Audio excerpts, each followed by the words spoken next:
thank my mother for the tripod award and everyone that knows me. I might just start by saying we're here on the banks of the Yarra River, which I guess for about 20, 30, 40, 50, maybe 60,000 years have been a meeting place, a place where people come together. Our first Australians came together to sit, to talk, have their corroboree, and think about the past and the future. So I might acknowledge the people, the Wurundjeri people, their leaders past and present, and any here, and use that as our meeting place and starting place this morning. Well, how are you going? All right, are you awake yet? Yes. Good, very good. So I'm going to do a strange thing. If you have a mobile phone and you haven't turned it off and it has a stopwatch on it, obviously you've got it on silent, you need to get it out now and put it on your lap, because I need you to help me. How many of you have got a mobile phone with a stopwatch? Just put your hand up. Oh, this is going to be enough. That's fine. Good. I was told there was a clock here, and I just thought you might be able to see it. Good. So one of the things that I'm going to talk about is really the world. You know, it's changing. And how do we cope with that? So while I'm talking, by the way, you have to do two things. You have to get your stopwatch ready. Are you getting your stopwatch ready? So, you know, we are facing currently some things that, when I grew up, there was a Cold War, and I went to Berlin and saw the wall just before it came down, and we were frightened about nuclear war. But right now, I'm really concerned about whether we have a financial system in the world that is sustainable. Will Europe get out of this? Will America borrow more than it can actually ever pay back and then bankrupt itself when it's the currency of the world? You know you're getting your stopwatches ready? Got them ready? Yep. So I want you now to hit it and press go. 1, 2, 3, go. Good. When you get to 1 minute, I want you to shout 1, regardless of what I'm saying. Okay? Good. So the world's changing. We have climate change. I have just been working on climate change for the last 10 years around the world, trying to help people reduce their emissions. But I seriously don't think we're going to act. 5 years ago, Inconvenient Truth came out, and there was this extraordinary sense that we would do something. I started an organization. I was speaking at the World Economic Forum every year about how we might make change and how entrepreneurs could do something in this space and how we would use this market and we would really deliver and change the way we were creating energy, and we would save more of it, and we would do something about this, but we haven't. The GFC, the crisis came along, and we stopped acting. And right now, when I started, I had a company that was creating millions and millions of tons. Well done. Louder and together at 2. So, I absolutely was creating millions of tons of CO2. We cut in Mexico by giving 26 million light globes to the poorest people in Mexico, which saved them 1 month's salary a year in their energy bills. 6 million tons of CO2. The same as taking every car and lorry off the road in Australia for a year. It's the first of its kind to ever deliver a carbon credit to a poor person. It took us 5 years, $5 million investment, 5 years. We had to change the way the UN regulated carbon and created it. We're the first in the world to do it. We're the first to create a carbon credit, and we did it at a time when Australia wasn't even signed up to Kyoto. If you took the light globes that we gave of Mexico and you put them end to end, you could get a line from here to Cairns. But to try and make sense of my life, I've been changing all the time because the world is changing all the time.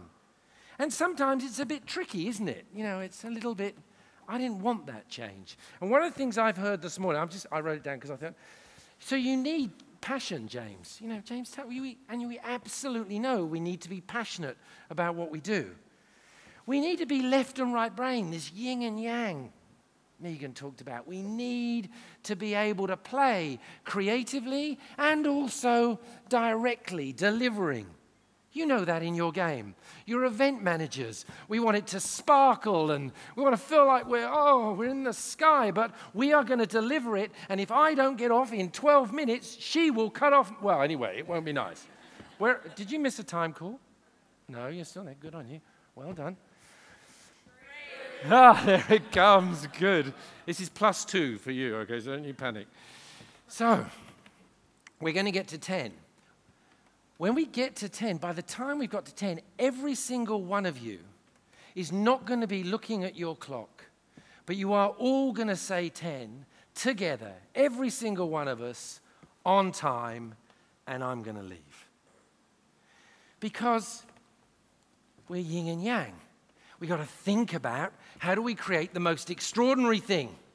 How do we be creative and inventive and play and entrepreneurial? And how do we ensure that we get the things done that everyone expects and needs us to done? So we're going to have passion, we're going to have our yin and yang, and then, Lane, we're going to make a difference. So I've been trying to make a difference for a long time. You see, I started as a hotelier, as these gentlemen said so rightly, and then I was a stockbroker for a while.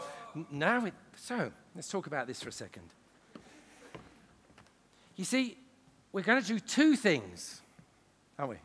One is we're going to be, whoa, look at the stars, and he's talking about all this stuff, and what's it mean for our business, and oh my gosh, you know, how might we use all this stuff? And so that's going on. And the other thing is, I've got to keep my eye on that watch. And I don't even have a watch, so how can he possibly expect me to get to 10? We're going to play with this. I'm really hoping we're going to have the 10 from heaven here. It's all right, we'll get there, maybe. So, where were we? So I'm thinking, okay, they don't think we're going to have the 10 from heaven. They told me this. We're going to have the 10 from heaven. So, I've been a stockbroker, and then I'm thinking, I'm not enjoying this. I'm wearing a suit, it's got a pink stripe in it. I'm wearing the Financial Times every morning. I'm getting on the tube, I'm going into London. It seems like it's going really, really well. Lots of champagne, right clubs at the night. The only regular thing in my life is getting better, but loud. I've got to hear it. It's got to stop me dead. The only regular thing in my life is a visit to the clap clinic. I'm not doing as well as I expected. And I suddenly ask myself, why am I doing this? Why am I in this place? I then start excelling. I'm really desperate to make some money. I want people to love me. I want them to see I'm successful. I want to be as successful as my father was and my grandfather before him. One day I'm made redundant. That doesn't look like success. 4 days before, I bought a house. I don't know how I'm going to pay the wages. And 5 days later, I'm in a club taking off all of my clothes as a stripper to pay for my mortgage. I became a singing telegram and wandered around as Tarzan, London, for 6 months, taking off my clothes with a little thing and running in going, oh! Oh, no, I can't even do it anymore. Anyway, I thought today I'd end with that on the 10. It's like we'll just give you a little rerun. You'll love it. Good, we're getting closer. So the thing about it is if you're not near this watch, how are you going to find out? So you've got to think about, get hold of the person in front so you can feel them vibrate, so you can join in the shouting. So one of the things is I keep on this journey. I started an organization. I thought, I've got to stop. I've got to do something different. I go to Liverpool. I start a charity for homeless people. I'm thinking, I've got to make a difference. And then I'm thinking, it's not about homelessness, it's about poverty, it's about people. So I become a priest because I'm trying to make sense of that. I don't really believe in God. I didn't even really believe that Jesus was the Son of God or any of that stuff. I just was passionate about community and love and how you might hold it. And then I leave to come to Australia, and the day before I leave, I go to Buckingham Palace and get an MBE, one of the youngest people to get an MBE for services to charity. I was called on television. Somebody said to me, "We think you're a social entrepreneur." First time it was used. I thought, that's what I do. 7. I came to Australia. I started working in poverty with the Brotherhood of St. Lawrence, and I thought it's bigger than poverty in individuals. It's actually about it's the whole world, it's the whole sustainability, it's our whole planet. How do we do that? And I started giving away light globes. Never thought I'd be a light bulb salesman, even if it was 26 million of them. So I've been trying to work out how to make a difference. How did I get here? I put in my first submission yesterday for a play. I thought maybe it's in the arts. I'm going to have a crack in the arts. And I'm working on a television station, and with my brother who started a peace charity, we've just pitch to Foxtel, and we think we're going to get up a new channel called Inspire with just the stories of people who make a difference. And then I'm thinking, so I keep thinking, how am I, my passion is, I want to make a difference. I want the world to be more sustainable. I want you to be happier. I want you to be loved and to love. I want to love and be loved.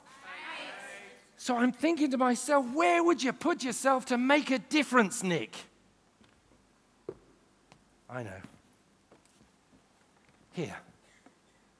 With a bunch of people that over the next year will have an opportunity to organize for the leaders, for the business people, for the politicians, for those people that make a difference in our world, that actually will have the opportunity in their hands to put in front of them yin and yang.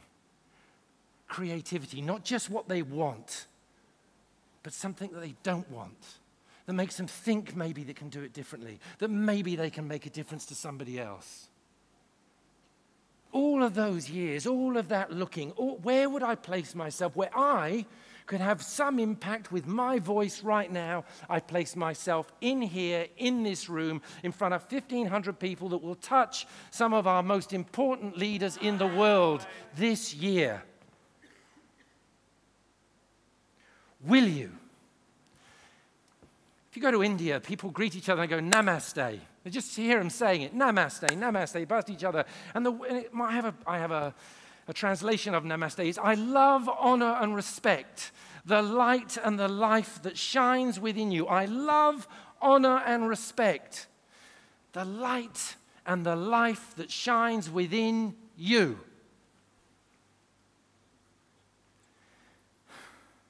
So all you got to do is let it shine.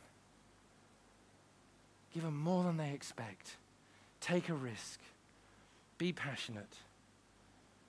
Change the world.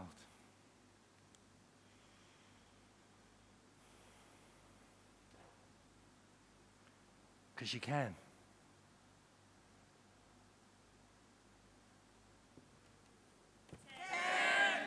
Namaste.